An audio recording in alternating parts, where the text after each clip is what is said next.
My next target on gold is about 51.75. That's my next target for gold. And that would be this last pop and this last rally that we were just showing on the 2007 comparison. And then after that, we could see gold pull back 30, 35%, which would bring it back down to about 3,400. And then after that And it pullback, would meet that 200-day moving average or whatever the blue line is. Is that yeah, it? it would meet a long-term moving average. It Uh-huh. would meet the average pullback that gold has after a big reset, and then it'd be off to the races to 7,500 is the first target. Chris Vermeulen warns a 2026 market reset is coming. Gold could run to $5,175, pull back to $3,400, then surge to $7,500 plus.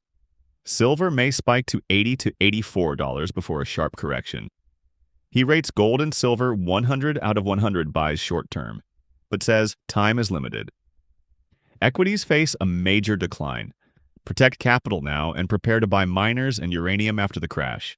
Thanks for watching. Subscribe to Fine Metal for more updates. There's a lot to unpack there. I think for people walking away, I think it's to try to pay attention to the time frames I'm touching on, because I'm going to always be jumping between short term, I think this, but longer term, I think this, and they could be opposite directions. So I find I jump from time frame to time frame.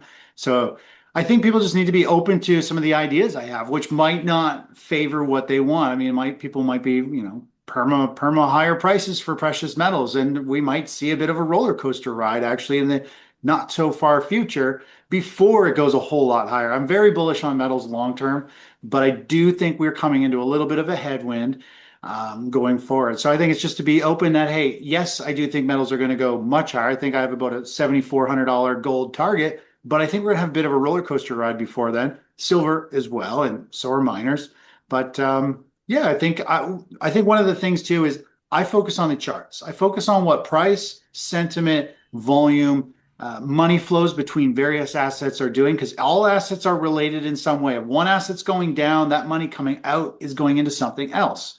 So everything I do is not based around the Fed. It's not based around central banks buying. It's not based around any of those big news things that really grabs everybody and makes them really focus. I focus purely on price, where money flows are going, the mindset and shift, which when people are really bullish and the majority of people are overly bullish, it's actually a bearish indicator to some regard. And so my stuff is focused on price analysis and historical price action. What has happened in the past in similar situations?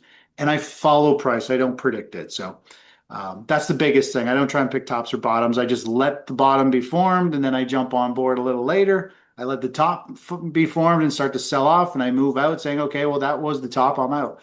So I think that's it. I follow the market. There's always a delay, and it's price based. I mean, I think it could be fairly severe. I mean, if we take a look at this gold chart, I've got this is a monthly chart of gold, and I've gone through the super cycle that started in the early 2000s. Then we had a multi-year pause while everybody moved into more so stocks and real estate. And then we had the 2008 crisis, which gold rallied leading into that, warning us that something bad is going to happen. And then gold sold off 34%. And then we went into a multi-year rally. Now we had a new super cycle start in 2019. It broke out. We had a multi-year pause in the last several years where everybody moved into stocks and real estate. And now gold has shot up, telling us something is broken, something bad is about to happen.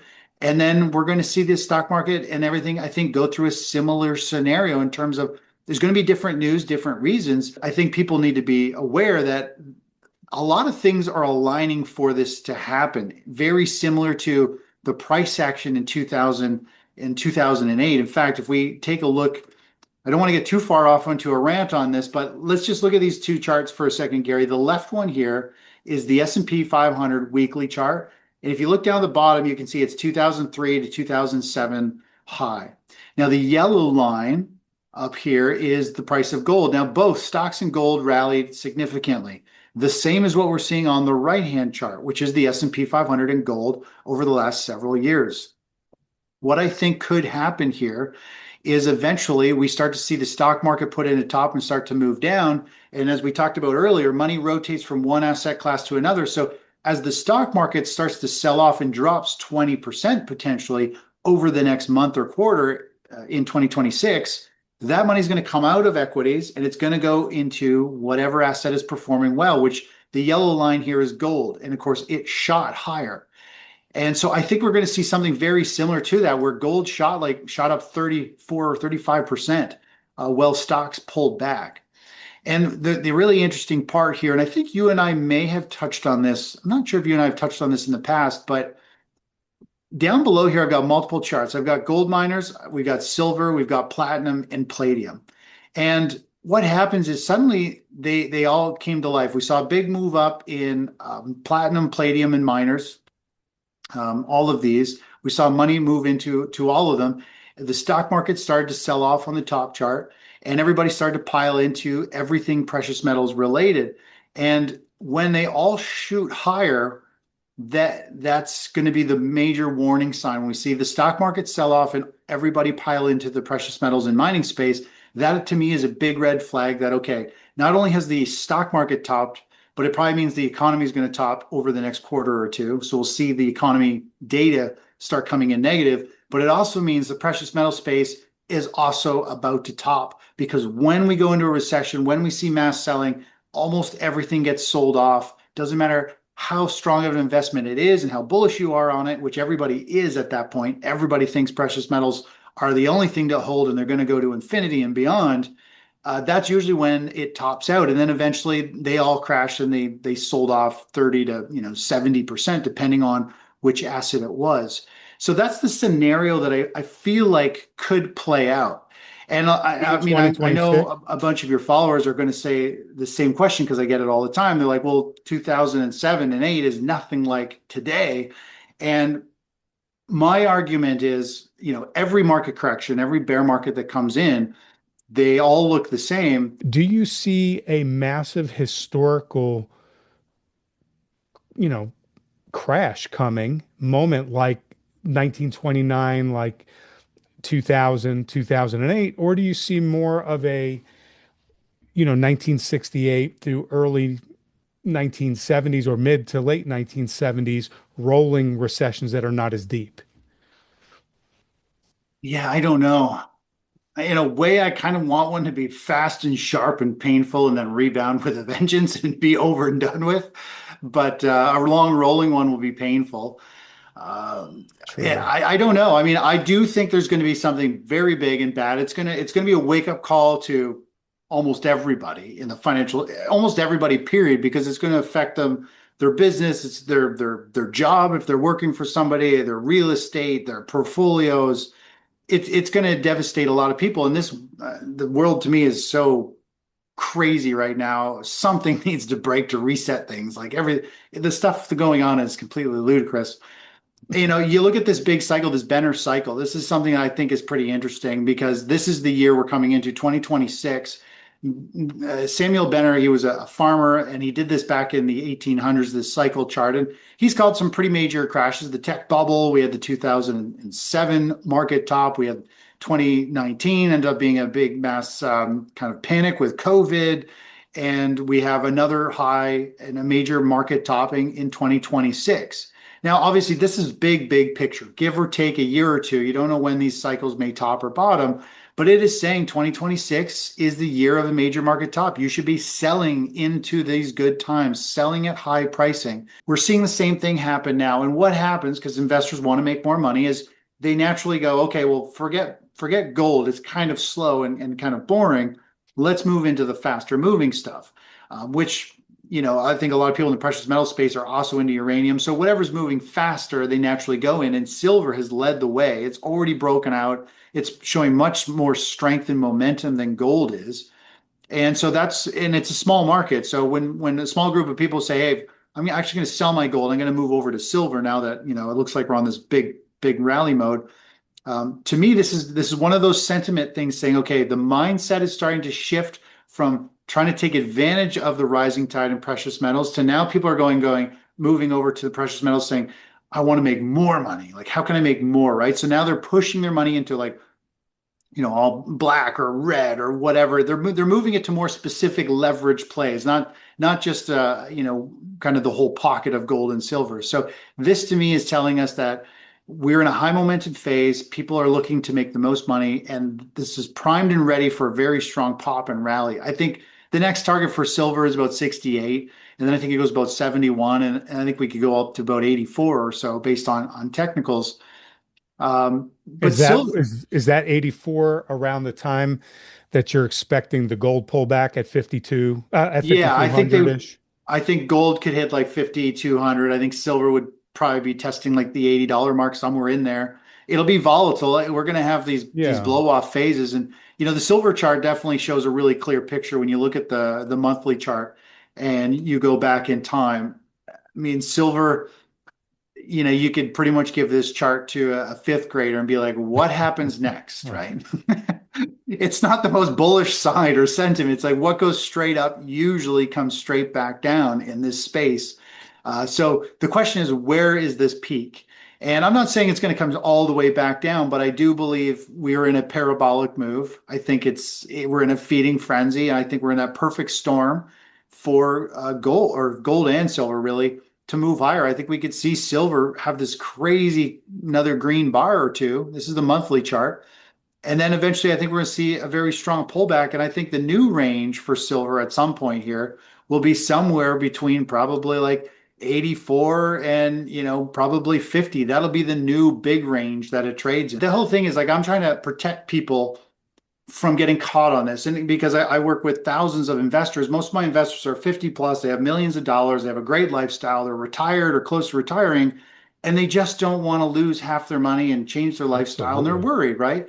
And so I'm like, as long as we have a game plan to identify when the trends change, we can not only avoid this, but we can profit from a falling market. A market falls about 4 to 7 times faster than it rises. So a 1 year bear market, you can avoid it with a strategy like what I have, but you can also profit from it and make a lot of money while everyone is losing their shirts. And that's what I'm trying to do. I'm trying to protect as many people as possible who are in a similar boat as me. I like my lifestyle. I like the money that I've earned. I've worked hard for it, and I don't want to give it back. In fact, I want to make more Grow. money through the chaos. It's a pretty thrilling experience when everything's collapsing and your account's going the opposite direction. So Yeah. there's a lot of excitement in 2026, and it is going to be a roller coaster ride for probably most people. On a scale of 1 to 100, is gold a buy or a sell and why? I would say it's 100. It's a buy. I think it's where the money's going. Sentiment, economic cycles, stock market cycles, currency stuff. I think everything favors physical assets. Okay, so then the next several are going to probably fall similar in line, but let's go through them. Gold miners. I would say 50. I like them.